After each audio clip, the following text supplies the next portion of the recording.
Hello everyone, स्वागत है आप सभी का हमारे यूट्यूब चैनल ज्ञान गंगा हिंदी में। और आज हम लोग पढ़ने वाले हैं भारतीय राजनीतिक दलों के बारे में। और इनमें सबसे पहला है भारतीय राष्ट्रीय कांग्रेस। यानी आज हम लोग भारतीय राष्ट्रीय कांग्रेस के बारे में पढ़ेंगे कि किस तरीके से भारतीय राष्ट्रीय कांग्रेस की स्थापना हुई और उसने भारत के राष्ट्रीय आंदोलन में क्या भूमिका निभाई। दे रहा है कि भारतीय राष्ट्रीय आंदोलन की शुरुआत 19वीं शताब्दी के अंतिम चरण में भारतीय राष्ट्रीय कांग्रेस की स्थापना से माना जाता है। यानी भारत में जो राष्ट्रीय आंदोलन हुआ उसकी शुरुआत जो है भारतीय राष्ट्रीय कांग्रेस की स्थापना से हुई। लेकिन इसका कतई ये मतलब नहीं कि इससे पहले भारत के लोगों में राष्ट्रवादी भावना नहीं थी। भारत के लोगों में राष्ट्रवादी भावना थी, अलग अलग संगठन थे, लेकिन एक ऐसे अखिल भारतीय संगठन की ज़रूरत थी जो भारत के लोगों की मंशा को अंग्रेजी शासन के समक्ष रख सके। और ये राष्ट्रीय कांग्रेस की स्थापना से पहले नहीं था। तो भारतीय राष्ट्रीय कांग्रेस की स्थापना के साथ ही एक अवसर प्रदान हुआ भारत के लोगों को कि वो अपनी बातों को अंग्रेजी सरकार के सामने रख सके। इसीलिए भारतीय राष्ट्रीय कांग्रेस की स्थापना से माना जाता है। यह संस्था भारत की पहली अखिल भारतीय राजनीतिक संस्था थी। इसके स्थापना के बाद से ही भारतीय राष्ट्रीय आंदोलन को एक नई दिशा व गति मिली। यानी इससे पहले बहुत सारे संस्था थे, बहुत सारे संगठन थे, लेकिन वे सभी संस्था और संगठन जो थे क्षेत्रीय स्तर पर थे। यानी कोई भी ऐसी पार्टी या हम कह सकते हैं संगठन नहीं था जो पूरे देश का प्रतिनिधित्व करता हो। तो ऐसी स्थिति में यह पहली संस्था थी जो पूरे भारत स्तर पर जो थी मौजूद थी। यानी पूरे भारत के लोगों को ये प्रतिनिधित्व देती थी, इसीलिए इसको अखिल भारतीय कहा गया। और इसने राष्ट्रीय आंदोलन को एक नई गति और दिशा प्रदान की। यहाँ दे रहा है कि हालांकि यह अप्रत्याशित घटना नहीं थी। इसके पूर्व में भी बहुत सारे आधारभूत संरचनाओं का विकास, आधुनिक शिक्षा के प्रसार, समाचार पत्रों के विकास, धार्मिक सुधार आंदोलनों, मध्यम वर्गीय बुद्धिजीवियों के उत्थान और यूरोप में चलने वाले राष्ट्रीय आंदोलन ने भारत के लोगों में राष्ट्रीय चेतना जागृत करने में महत्वपूर्ण भूमिका निभाई थी। यानी कहा जाए कि भारतीय राष्ट्रीय कांग्रेस से पहले कौन सी ऐसी चीज़ें थी जो भारत के लोगों में राष्ट्रीय भावना जगा रही थी, तो ये सभी पॉइंट्स जो है हमारे सामने निकल करके आते हैं। जैसे आधारभूत संरचनाओं का विकास। तो जैसा कि आप सभी जानते हैं कि जब अंग्रेजी शासन व्यवस्था यहाँ स्थापित हुई, फैक्ट्री व्यवस्था शुरू हुई, तो बहुत तरह की चीज़ें जो थी यहाँ बननी शुरू हुई थी। तो आधारभूत संरचनाओं में जो विकास हो रहा था वो भी भारत के लोगों में राष्ट्रीयता की भावना जगा रही थी। उस नेक्स्ट है कि आधुनिक शिक्षा पद्धति के प्रसार। यानी जो आधुनिक शिक्षा नीति आई उससे भारत के लोगों ने जब अंग्रेजी नीतियों के बारे में जाना तो भारत के लोगों ने अंग्रेजी नीतियों का विरोध करना शुरू किया। तो इससे भी भारत के लोगों में राष्ट्रीयता की भावना आई। नेक्स्ट है समाचार पत्रों के विकास। तो देखिए, जैसे कि आप लोगों ने पढ़ा है या आगे पढ़ने को आपको मिलेगा कि अंग्रेजी सरकार जो थी वो चाहती थी कि किसी भी स्तर पर भारत के लोगों में राष्ट्रीय चेतना विकसित न हो। लेकिन बहुत से ऐसे भारतीय थे जिन लोगों ने समाचार पत्रों के माध्यम से अपनी भावनाओं को जन तक पहुंचाने का प्रयास किया। हालांकि ये जानते हुए भी कि उस समय समाचार पत्र चलाना यानी पत्रकारिता करना जो था वो घाटे का सौदा था, क्योंकि अंग्रेजी सरकार जो थी वो भारतीय समाचार पत्रों पर कई तरह के प्रतिबंध लगा रखी थी और जितने तरह के विज्ञापन थे वो सब अंग्रेजी अखबारों को जाते थे। तो ऐसे में जो समाचार पत्र होते थे वो भारत के लोग के द्वारा चला पाना जो था वो एक तरीके से कहें कि घाटे का सौदा था। आज भी आप लोग देखे होंगे कि जो हमारे समाचार पत्र आते हैं वो पन्ने के या पेज के होते हैं, लेकिन उसका रेट जो होता है हमको 4 रुपया में मिलता है। क्या आप कभी ने सोचा है कि आखिर वो 4 रुपये क्यों मिल जाता है, जबकि अगर हम साधारण पेज खरीदने चले जाएं तो उतने पेज जो है हमको 10 या 15 रुपये के करीब में मिलेंगे, अगर हम बिल्कुल जो है प्लेन पेपर ले तो। लेकिन वो प्रिंटेड मटेरियल और वो भी तरह तरह की जानकारी, टेक्नोलॉजी, विज्ञान, ज्ञान, मनोरंजन, इन सब से जानकारी भरी हुई चीज़ें जो है हमको 4 रुपये में या 3 रुपये में क्यों प्राप्त हो जाती है। तो मैं आपको बता दूं कि वो आखिर हमें 4 रुपये में क्यों प्राप्त हो जाती है। तो इसका रीज़न ये है कि उसमें जो विज्ञापन आते हैं, जो प्रचार छपते हैं, उनसे जो है समाचार पत्र वालों को बहुत ज़्यादा जो है मुनाफा मिलता है, क्योंकि वो उसको दिखाने के लिए या छापने के लिए जो है उनसे बहुत ज़्यादा पैसे लेते हैं। और उसी के वजह से, यानी उनका जो कहा जाए कि दर्शकों से, जो पाठकों से जो पैसे वसूल किए जाते हैं, उससे समाचार पत्र नहीं चलता है, बल्कि जो विज्ञापन उसमें आते हैं उसके माध्यम से जो है समाचार पत्र की अर्निंग होती है। तो जो भारतीय समाचार पत्र थे उनको इस तरह के विज्ञापन नहीं मिलते थे।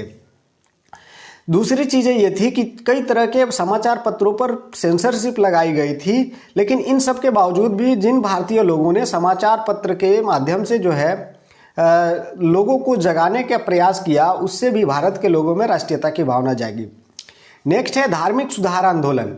देखिए, बहुत से ऐसे भारत के समाजशास्त्री थे या बुद्धिजीवी वर्ग के लोग थे जिन लोगों ने भारतीय धर्म में जो कुरीतियाँ थी उनका उन्होंने खंडन किया और समाज को एक नई दिशा प्रदान करने की ओर जो है वो अग्रसर हुए। तो इस तरीके से भारत के लोगों में जो धार्मिक सुधार हुए, धार्मिक जो कट्टरता थी उसको ख़त्म किया गया और उसके स्थान पर जो है मानव सुधार को या मानव जो है सेवा को बल दिया गया। इससे भी भारत के लोगों में जो है एकता आई और इससे राष्ट्रीय आंदोलन को मजबूती प्रदान हुई। नेक्स्ट है मध्यम बुद्धिजीवी वर्गों के उत्थान। तो भारत के जो मध्यम वर्ग के लोग थे, उन बुद्धिजीवियों ने जो है अपनी ज्ञान को बाकी लोगों तक पहुंचाने का प्रयास किया और इससे भारत के लोगों को जो है एक तरीके से नई जागृति प्रदान करी इन लोगों ने, और उससे भारत की राष्ट्रीय आंदोलन जो था उसमें बहुत ही ज़्यादा हम कह सकते हैं कि महत्वपूर्ण स्थान रखा इन लोगों के द्वारा जो है लोगों को जागृत करना। नेक्स्ट है यूरोप में चलने वाले राष्ट्रीय आंदोलन। उस समय में यूरोप में बहुत से ऐसे स्थान थे जहां पर वहां राष्ट्रीयता के लिए जो है आंदोलन चल रहे थे। अगर हम बात करें उस पहले की, अगर हम देखें तो आपने देखा होगा कि जर्मनी हो गया, ऑस्ट्रिया हो गया, फ्रांस हो गया, ये ऐसे राष्ट्र थे जहां जो है राष्ट्रीय आंदोलन हो चुके थे। तो उस आंदोलन का भी असर जो है भारत के लोगों पर जाहिर सी बात है पड़नी है, तो उससे भी भारत के लोगों में राष्ट्रीयता की भावना जागी। लेकिन इसी के वजह से हुआ कि भारत में बहुत तरह के संगठन जो है स्थापित हुए, चाहे वो प्रांतीय स्तर पर हो या क्षेत्रीय स्तर पर हो। लेकिन इन सब के बावजूद कोई भी ऐसी पार्टी नहीं थी जो पूरे देश स्तर पर लोगों का प्रतिनिधित्व कर सके। नेक्स्ट है कि कालांतर में भारतीय राष्ट्रीय आंदोलन क्षेत्रीय स्तर पर दिन प्रतिदिन बढ़ता गया। यानी जो किसी खास क्षेत्र में जो संगठन स्थापित हुए या हम कह सकते हैं कि लोगों के जो संघ स्थापित हुए वो किसी खास क्षेत्र पर से, जैसे बंगाल हो गया, बिहार हो गया, असम हो गया, तो वो केवल क्षेत्र स्तर तक सीमित थे, लेकिन वो अखिल भारतीय स्तर पर नहीं थे। तो ये क्षेत्रीय स्तर पर जो है ये दिन प्रतिदिन बढ़ते गए, लेकिन ये केवल शुरू में शिक्षित मध्यम वर्ग तक ही रहे, क्योंकि भारत की जो संरचना थी उसमें ये जो आंदोलन हो रहे थे उनसे शिक्षित मध्यम वर्ग के जो लोग थे वही ज़्यादा प्रभावित हो रहे थे। यानी सभी वर्ग की जो है हम कह सकते हैं कि सहानुभूति जो है या सभी वर्गों का समर्थन इन पार्टियों को नहीं मिल रहा था। हालांकि बाद में चल करके विभिन्न वर्गों का भी सहानुभूति इन लोगों को मिलना शुरू हुआ। जैसे कह रहा है कि इंडियन एसोसिएशन द्वारा रेंट बिल का विरोध किया गया, साथ ही लॉर्ड लिटन द्वारा बनाए गए प्रेस अधिनियम और सशस्त्र अधिनियम का भारतीयों द्वारा जबरदस्त विरोध किया जा रहा था, जिसके कारण सरकार को प्रेस अधिनियम वापस लेना पड़ा था। अब इस चीज को समझिए, इंडियन एसोसिएशन जो था ये क्षेत्रीय स्तर पर गठित हुआ था। तो इंडियन एसोसिएशन के द्वारा क्या किया गया, रेंट बिल का विरोध किया गया। अब रेंट बिल क्या था, तो रेंट बिल जो था एक तरीके से कहा जाए कि जमींदारों को भूमि जो रेंट पर दी जाती थी उसमें जो है सुधार किए गए, और इसके तहत क्या किया गया कि जमींदारों को बहुत सारे अधिकार दे दिए गए। तो इससे भारत के जो किसान थे उनकी जो है दशा खराब होने लगी। तो इस वजह से इंडियन एसोसिएशन ने क्या किया कि रेंट बिल का विरोध किया। तो जब इंडियन एसोसिएशन ने किसानों के समर्थन में विरोध किया तो जाहिर सी बात है कि किसान संगठन या किसान लोग जो है इस संगठन से जुड़ेंगे, तो रेंट बिल का विरोध किया गया। उसी तरह लॉर्ड लिटन द्वारा जो प्रेस अधिनियम लगाया गया या सशस्त्र अधिनियम लगाया गया, उससे भी भारत के लोगों ने एक तरीके से कहें कि जबरदस्त गहरा असंतोष प्रकट किया। अब प्रेस अधिनियम जो था इसके तहत हुआ ये कि प्रेस को जो है उस पर सेंसरशिप लगा दी गई। अब प्रेस जो है अपनी मन से कुछ भी नहीं छाप सकता था, यानी खास करके वो चीजें जिससे अंग्रेजी सरकार को नुकसान हो, यानी राज्य के खिलाफ अगर किसी भी तरह की न्यूज होती थी वो नहीं छाप सकते थे।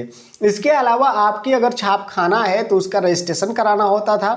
अगर किसी तरीके की खबर आप छाप रहे हैं तो संपादक का नाम मोटे अक्षर में, या हम कह सकते हैं संवाददाता का नाम मोटे अक्षर में छापना होता था। इसकी एक प्रति जो थी पहले दंडाधिकारी के सामने प्रस्तुत करनी होती थी, दंडाधिकारी उसको वेरीफाई करता था और उसके बाद ही वो प्रेस आम जन के लिए जो है सुलभ होते थे।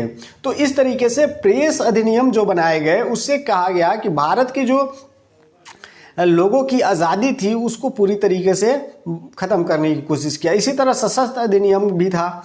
जैसा कि आप सभी को मालूम है कि 1857 में भारत के लोगों ने जिस वीरता से लड़ाई लड़ी और जिस तरीके से अंग्रेजों के छक्के छुड़ाए, उससे जो था अंग्रेज भारत से भेष बदल बदल करके भागे, जान बचाई किसी तरीके से, क्योंकि भारत के लोगों के पास जो भी हथियार थे, जो भी सामान थे, चाहे वो कृषि यंत्र हो, उससे ही उन लोगों ने अंग्रेजों का मुकाबला किया। तो ऐसे में इन लोगों ने क्या किया कि भारत के लोगों को एक तरीके से कहा जाए कि निसहाय बनाने के लिए क्या किया कि इन लोगों ने सशस्त्र अधिनियम पारित किया, और इसके तहत भारत के हर घरों की तलाशी ली गई और उनके जितने भी हथियार थे उन सब चीज़ों को इन लोगों ने क्या किया, जब्त कर लिया। तो इस वजह से जो है भारत के लोगों के द्वारा जो विरोध किया गया उसके वजह से सरकार ने क्या किया कि इस प्रेस अधिनियम को वापस ले लिया। लेकिन इन सब के बावजूद भी कोई भी ऐसी अखिल भारतीय संगठन नहीं था जो अपनी मांगों को पूरे भारत स्तर तक रख सके या पूरे भारत के लोगों की मांगों को सरकार के सामने रख सके, यानी अंग्रेजी सरकार के सामने रख सके। ऐसी स्थिति में इन लोगों ने ये जरूरी समझा कि एक ऐसा संगठन होना चाहिए जो पूरे भारत की जो है प्रतिनिधित्व करे। उसी क्रम में लॉर्ड रिपन के काल में पास हुए इल्बर्ट बिल का यूरोपियों द्वारा विरोध किया गया। अब लॉर्ड रिपन के द्वारा जो बिल पास किया गया इल्बर्ट बिल, इसका क्या काम था, तो देखिए लॉर्ड रिपन के द्वारा जो इल्बर्ट बिल किया गया, जो इससे हुआ ये कि अब कोई अंग्रेज कानून जो है या अंग्रेज व्यक्ति पर किसी भी तरह का जो है मुकदमा चलता है तो उसकी सुनवाई भारतीय जज भी कर सकेंगे। यानी भारतीय जज को ये अधिकार दिया गया कि वो अब अंग्रेजी नागरिकों के भी केस की सुनवाई कर सकता है। लेकिन इसका जो ये बिल पारित हुआ इसका यूरोपियों के द्वारा बहुत ही ज़्यादा विरोध किया गया। यानी यूरोपियों द्वारा ये बात कही गई कि नहीं, हमारी जो है केस जो है उसकी सुनवाई केवल यूरोपीय जज ही करेंगे, क्योंकि इससे पहले ऐसा ही होते आया था। जितने भी तरह के आपराधिक मामले थे उन सब की सुनवाई जो थी अंग्रेजी जज ही किया करते थे, अगर वो अंग्रेज नागरिक के द्वारा हुए हो या अंग्रेज नागरिक पर केस चल रहे हों। तो इसके द्वारा किया ये गया कि अब भारत के जो जज हैं वो भी यूरोपीय नागरिकों के जो मुकदमे हैं उनकी सुनवाई करेंगे। तो इसका यूरोप के जो लोग थे उन लोगों ने क्या किया, संगठित होकर के एक होकर के इन्होंने लॉर्ड रिपन के इस बिल का विरोध किया, और इससे हुआ कि उन लोगों की इस विरोध की वजह से लॉर्ड रिपन के द्वारा ये इल्बर्ट बिल जो था उसको वापस लेना हुआ। तो वापस लेने की वजह से जो उनको विजय मिली उससे भारत के लोगों ने भी ये देखा कि अगर हम संगठित नहीं होते हैं तो हमें जो है इसी तरह की ज़िंदगी गुजारनी होगी। अगर हम संगठन होते हैं तो अंग्रेजी सरकार की शोषणकारी जितनी कानूनें हैं, जितनी नीतियां हैं, उसके खिलाफ हम आंदोलन करेंगे और उसके बदले में हमें जो है उन कानूनों को या तो अंग्रेजी सरकार वापस ले लेगी या नहीं तो हमें स्वशासन वापस लौटा देगी। तो इस सब चीज़ों को लेकर के इन लोगों ने ये तय किया कि एक ऐसे संगठन की ज़रूरत है जो पूरे अखिल भारतीय स्तर पर लोगों का प्रतिनिधित्व कर सके, और इसी के क्रम में जो है भारतीय राष्ट्रीय कांग्रेस की स्थापना हुई। तो बस आज के लिए इतना ही, मिलते हैं फिर अगली वीडियो में अगले टॉपिक के साथ। तब तक आप पढ़ते रहें, सीखते रहें, देखते रहें। धन्यवाद।